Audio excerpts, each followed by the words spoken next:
Welcome to Bet the Edge on Wednesday, March 1st. Thanks to everyone watching on the NBC Sports YouTube channel.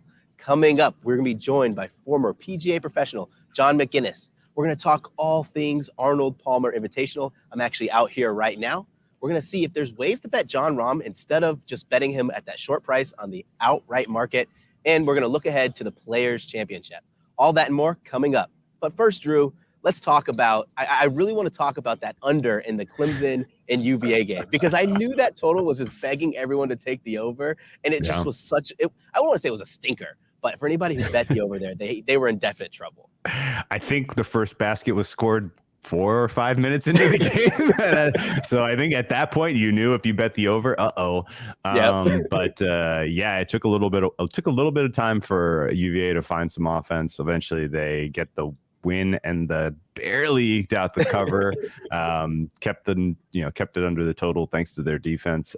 College basketball though was a tough watch last night. I took an L. I took an L with the Arkansas Razorbacks on the road against the Vols. The Vols were outstanding last night. But that said, I snapped some of my cold streak. Got a couple of winners in the tennis. I got a spring training winner finally in baseball. Yes. I laid the price with the Rays. They win 12-0. That was a nice little rocking chair winner. And then, got some winners in the association at long last too. T-Wolves finally came through for me. It's been a long season of losing bets against, on the Minnesota Timberwolves, but they came through for me last night against the Clippers. So that was fun. And I like the NBA card tonight, but we'll save that for the end. Yeah, we definitely will. Listen, I want to say one thing. The Lakers lost and the Mavericks lost. One of those teams is going to have to put it together. The Mavericks have not won a game with the Kyrie Irving and Luka Doncic duo. That's something to keep in mind and something to monitor. Defensively, they're awful. I agree with that. And honestly, anyone who thought it was going to be anything other than this, I don't know what you were thinking. It's going to be an interesting test for them to get into the playoffs. And then once they're there, they may be a quick out. So we'll see. Yeah, absolutely. Well, without further ado, let's bring in John Maginnes and talk a little API. I'm so excited for this week because, as an Orlando guy, I literally live 15 minutes away from the course. I've been coming to this tournament all the time. You guys know I live near the Golf Channel headquarters, Arnie's place. John, thanks for joining us today. My pleasure. And I appreciate you guys not mentioning that meaningless three that ended the Duke game. So Duke didn't cover last night. Oh yeah. That was tough. That was a very tough one. But boy, Indiana. You're right. Basketball was terrible. Let's talk about Jon Rahm. Yes. Let's talk about Jon Rahm. But first, let's get into the course. Not everyone here has had the pleasure to walk Bay Hill. Is there anything that you stands out or any marketable things on this course that players and golf bettors should be worried about? Yeah. Here's the thing about Bay Hill. The easy holes. Every golf course has easy holes and hard holes. The easy holes at Bay Hill are really hard. They're the best set of short par fours on the PGA Tour. Look, number 10 at Riviera is the best short par four. But take holes out there that are under 400 yards, and Arnie was diabolical in the way that he constructed those greens right up with bulkheading on a lot of sides around the pond. So to me, this is one of the best golf courses for precision short irons that's ever been designed. Hence, Tiger's won here 8 times. Jon Rahm's licking his chops. So I think you have to look at a guy with a great short iron play. That's a very fair point. And I guess I have a question for you about the elevated events in this year's schedule in particular. We've had a huge seismic shift in terms of the makeup of the field, right? A bunch of sort of the middle-class guys who are falling down the rankings, guys, not really playing their best golf, all leave the tour, and then they, in response, they elevate these events. They create these enormous purses, and you have gotten some pretty incredible play out of the elite golfers of the world to start the season. So it's been a lot of fun to follow it as a golf fan. How have you seen, just the way that the money is being distributed in these elevated events affect player preparation and the way that they're competing at these events? Look, here's the thing. It's $45,000 for last. So see some pretty good grinding to make the cut these days. So for guys that aren't playing well, there's still a tremendous incentive to play as hard as you can. And they just played 2, and then we went to Honda, and now we're playing 2 in a row. $20 million purse this week, $25 million purse next week. What's interesting is they elevated these events financially, but they didn't elevate them with FedEx Cup points. The FedEx Cup points are the same as they were last year. So the guys who are in the middle of the road who may not be getting into these events have a way to play their way into it by playing well in tournaments like last week. And so next year they'll have the opportunity by doing their jobs now for the future. Yeah, that makes total sense. And speaking of last week, I'm still a little heartbroken. I had Cole to win, and he just couldn't pull it off in the playoffs. So that was a tough one. But listen, let's talk about players this week. You said that it's going to be short iron players who do the best, perform the best here this week. Are there any players that come to your mind outside of Jon Rahm? Oh, sure. I mean, Scottie Scheffler is 1 for 1 in defending titles. So immediately you have to talk about Scottie Scheffler. I don't love Rory's wedge game right now. His short iron play at this point in time, and that could change over any given short period of time because he's so good and so talented that a little focus, a little TrackMan work, and he could dial that in. The other one is Justin Thomas. Justin Thomas just won on Monday at the event at that Seminole, the Seminole Member Pro, and he got goaded a little bit before they teed off by Colt Knost, who said, you know, you've got a lot on me, but my name is on the wall here at Seminole, and yours is not. Justin wasn't having any of that. I like Justin Thomas this week as well. That's a good little competitive edge. I hadn't heard that story. I love that story. And yeah, I think, realistically, there has to be an element of, course history that tends to play into performance here. I remember for sure the last 3 or 4 years, at least the last 4 years since Rory won in 2018, he has been the hot name. Every bettor has been, Rory's amazing here. This is his course. Like, you got to, get some Rory. And yeah, as you mentioned, he hasn't been playing especially well with the short game lately, and his price is kind of in the 9-1 range, which feels like the about as advantage of price you're going to see on him anytime here. So, what is your general read on the gap between a guy like Rahm and Rory? I think that it can be closed at any given point in time. I can't tell you that Jon Rahm at his best is better than Rory at his best. We haven't seen that enough yet. And we haven't seen them head-to-head enough yet. That's what these elevated events are going to do. We're going to see them head-to-head at least 3 times between now and the second week of April, and we may see them play a match in the match play in the interim there as well. So there's this group of guys that create parity on the PGA Tour right now in the absence of a full-fledged dominant superstar that I think makes betting on golf right now harder than it's ever been before. And that's why I personally stay away from outright winners. I think that even if you can get 3 of them in a year at 15-1, you better get all 3 of them because that's the break-even point. Yeah, no, that makes total sense. Before we get into it deeper, I did see before we went on air, Justin Thomas's price dropped to 30-1.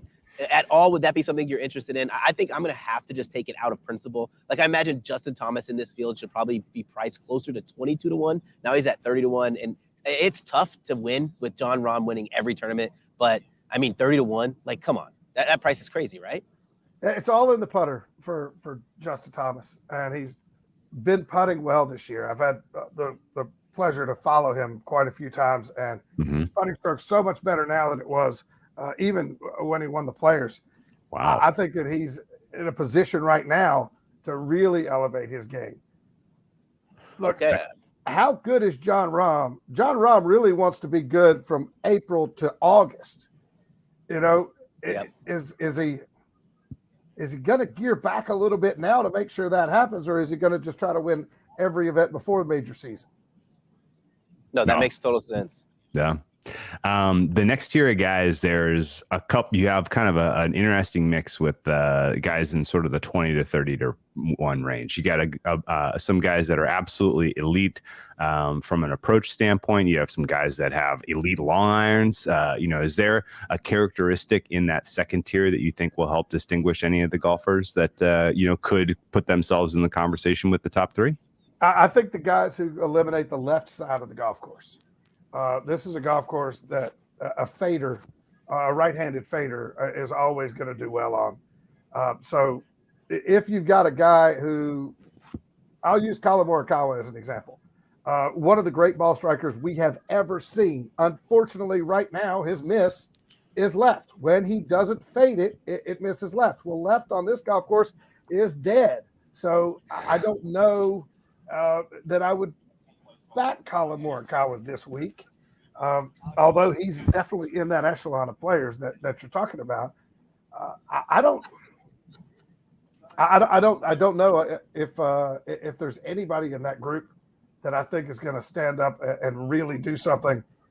I think that some of the more interesting plays come a little farther down the board.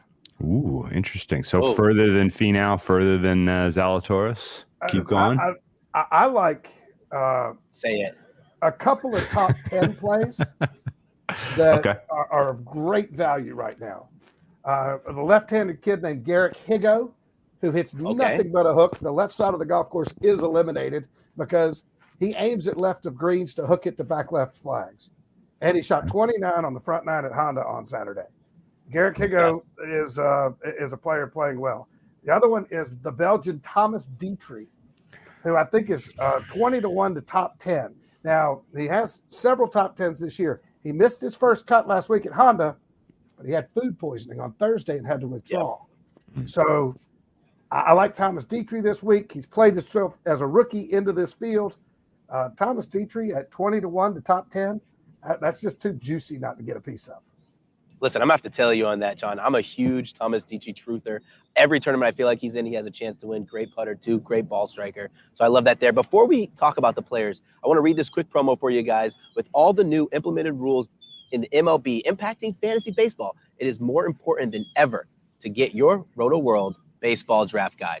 Find all the player profiles, rankings, and projections you will need to hit your draft out of the park.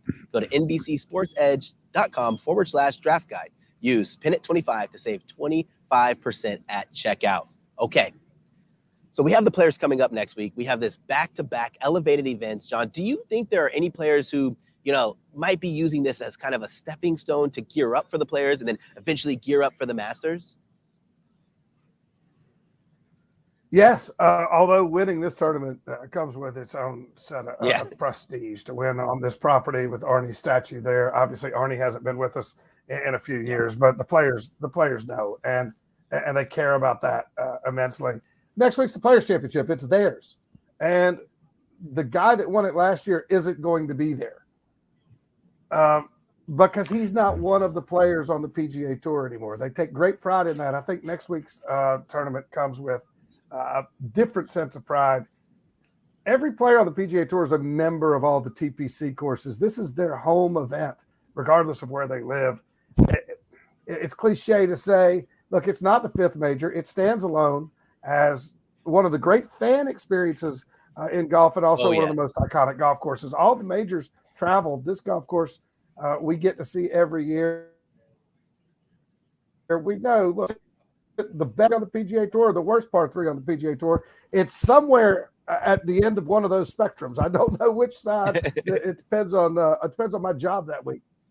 I've done live at 17 and watched every shot, and that is a 20 mile an hour windy day. Yeah, no, that's totally fair. I love 17.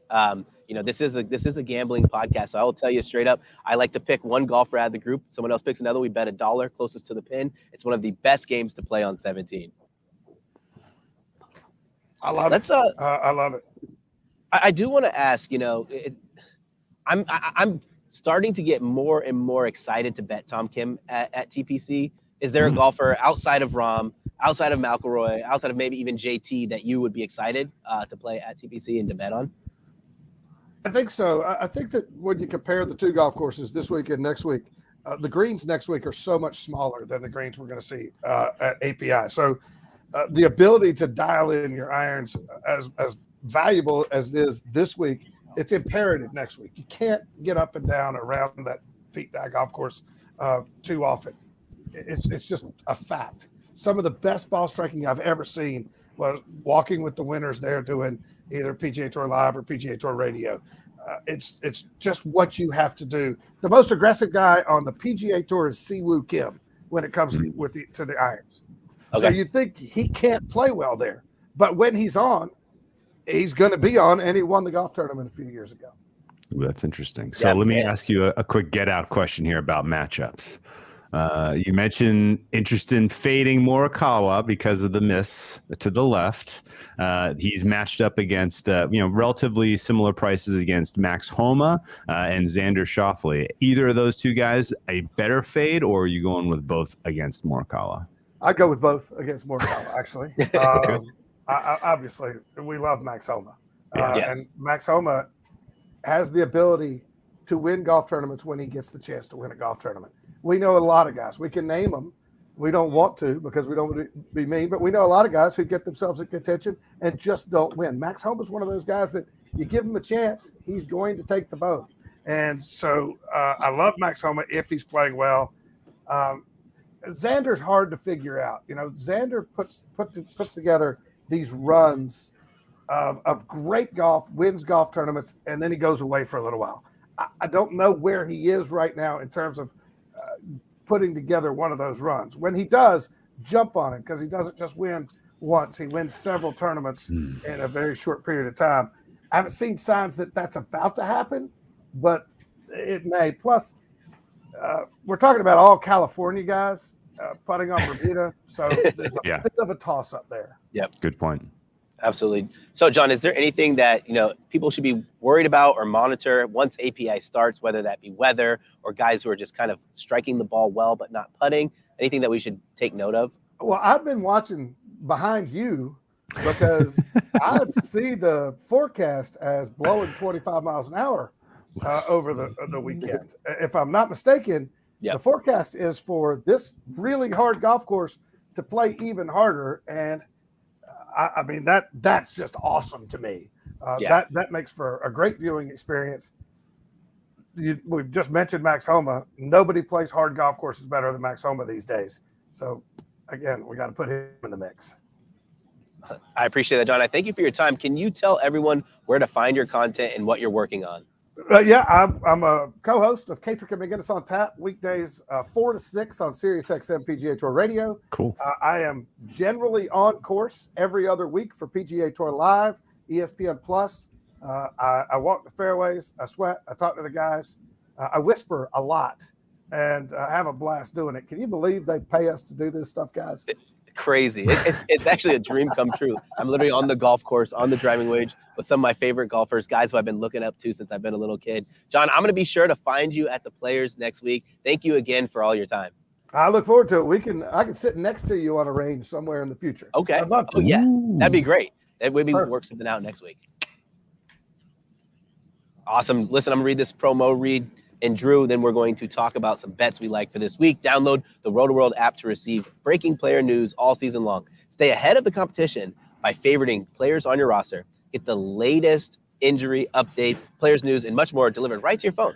It's available in the App Store today. Okay, so let's talk my favorite bets. Yeah. Okay, what do you got? I am going to talk about one, and it hurts me to say it, but unfortunately, I'm going to be betting on Jordan Spieth over Matt Fitzpatrick. And why I regret to say that is because if we look at Matt Fitzpatrick history here, he has been absolute dynamite, but he's dealing with a lingering injury. Yep. And when you play a tough course, especially when you play a tough course in the wind, if you're not going to be able to generate power or you're having any kind of strain on your muscles, it makes it that much more difficult. Like I want to give an example of Xander Schauffele when he first came back from his injury, right? In his press conference, he said something that eventually led me to fading him that week. But he said, I could play golf, but I'm not able to generate the power that I'm accustomed to. And that got me excited to fade him. Jordan Spieth hasn't played this tournament. He didn't play this tournament last year, but the year before he was T4. For Spieth, it's about keeping his ball in the fairway. But John Maginnes said something that got me super excited about this is Jordan Spieth is a great wedge player. I think if Jordan Spieth stays in the fairway, he flips his wedge up there and he can putt.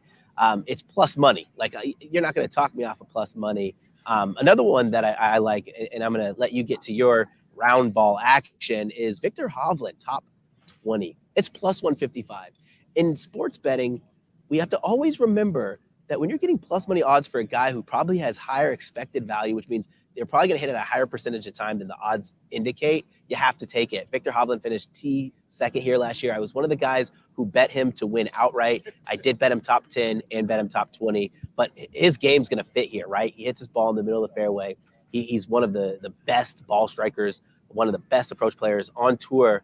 You know, it does come down to around the greens, but even with him struggling in his last event around the greens, he still has improved. And those improvements, if he keeps building on it year after year, you're going to see him, week after week, you're going to see him be in contention. And I mean, it's top 20. Victor Hovland loves to show out and loves to have great events. No doubt. Good looks. The Matthew Fitzpatrick fade has been the most profitable angle for me betting this season by a lot. Yep. Until he puts 4 solid rounds of golf back to back, I will continue to bet against him in every opportunity we have. I see plus money on Shane Lowry against him. I like your plus money on Spieth against him. Eventually he'll pop and he'll have a great tournament and the run will be over. But for now, at least, this has been a white hot betting angle. And it's tough to pick on a guy who is as great as Fitzpatrick, who has but dealing with a neck injury, and like you said, in these type of conditions, that can be the kiss of death. So I absolutely love it. Couple of things for me, at least, just a real quick touch on some of the news in the NFL draft today. Okay. Jalen Carter of Georgia, very, very, very troubling story, finally emerging regarding his involvement in the death of a teammate and drag racing and lying to police. Just a lot of, kind of swirling, troubling issues there. To me, at least, that takes him out of contention to be the first defensive player taken. I think Will Anderson probably like 80% now to be the top defensive player. And I would put Tyree Wilson at about 20%. And I think that's where you'll see that market reopen. All told, I think that you're starting, this combine weekend, we're going to see sort of a crystallization that Bears and Texans are going to switch picks. Texans are going to take Bryce Young first. Bears are probably going to take Will Anderson second. I think that's where we are headed. And this is probably you're going to see the market firm around this over the next probably 72 hours.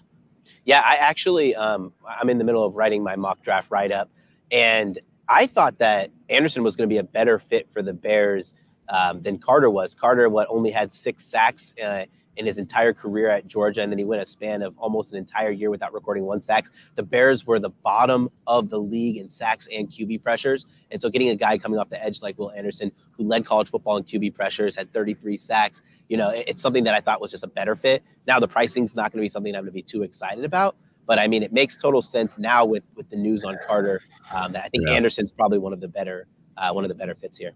Yeah, and it's a sad story. Ultimately, I don't think this necessarily impacts Carter's ability to be a professional football player and to have a profitable career. He probably still goes to the Arizona Cardinals, although I doubt he goes third. Cardinals' third pick to me now looks very, very likely to be traded for a quarterback. I think you're probably going to see, of the 4 quarterbacks we've kind of kicked around and talked about, these guys could all go in the first round. Those guys are all going to go in the first 5 picks. There's some order to some teams. We don't know the answers yet. There's still a lot of evaluation process to go through here, but I think you're going to see Young and Anderson 1, 2, and then in some order Stroud, Levis, and Richardson 3, 4, 5. No, I totally agree. This is like last year. It felt pretty easy to hit the draft trifecta, but I don't think it's something I want to do because you're going to have to guess which team wants which quarterback. Yeah, it's right. Not as clear cut. Yeah, no, I completely agree with you. And we may get some news. We're going to talk to some people who have boots on the ground later this week, and we'll get some insights. So that'll always be important because, people, these teams tend to tip their hands a little bit about who exactly they like. And, the picture may change. But I teased it off the top. NBA tonight looks pretty good. Best bet on the board for me with margin is the Pels taking on the Trailblazers. Pels are going to be without Zion Williamson. We know this. They're going to be without Larry Nance Jr., Lydell, Alvarado are also out. But I would expect Jonas Valanciunas does play. Brandon Ingram is coming on pretty strong right now, and they're taking on a Trailblazers team that is completely out of gas. Second half of the Trailblazers Warriors game last night showed you a Blazers team that is completely on fumes, and now they have to do a quick turnaround, go home, play a Pelicans team that is coming off of a tough loss to the Magic. So decent opportunity here for the Pelicans to get an outright win. And Brad, our Orlando Magic are catching 7.5 points against the Bucks. Yeah, that's too many, man. That's too many.